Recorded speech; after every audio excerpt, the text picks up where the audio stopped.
Easy bike ভাড়া 15 টাকার দাবিতে নোয়াপাড়ায় মানববন্ধন করেন ইজি বাইক চালকরা।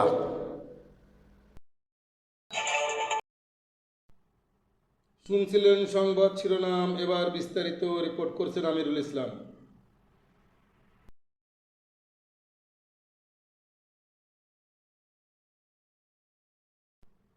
ইজি বাইক ভাড়া 15 টাকার দাবিতে নোয়াপাড়াতে মানববন্ধন করেন ইজি বাইক চালকরা।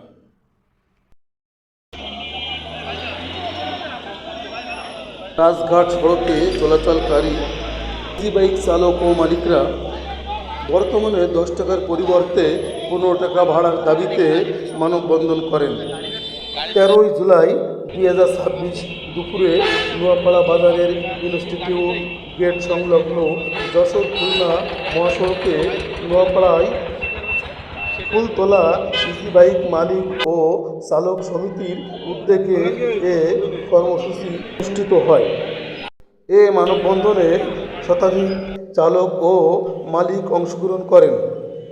এ সময় তারা বিভিন্ন দাবি ও সম্বলিত ব্যানার প্রদর্শন করেন।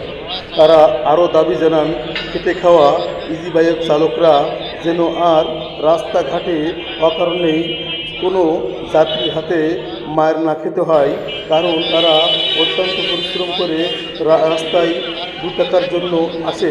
তাই আপনারা যদি কারণে অকারণে তাদেরকে গায়ে হাত তোলেন, এটা কিন্তু আমাদের জন্য অত্যন্ত দুঃখজনক। Amirul Islam, AB 71 TV, Abhaynagar, Noapara.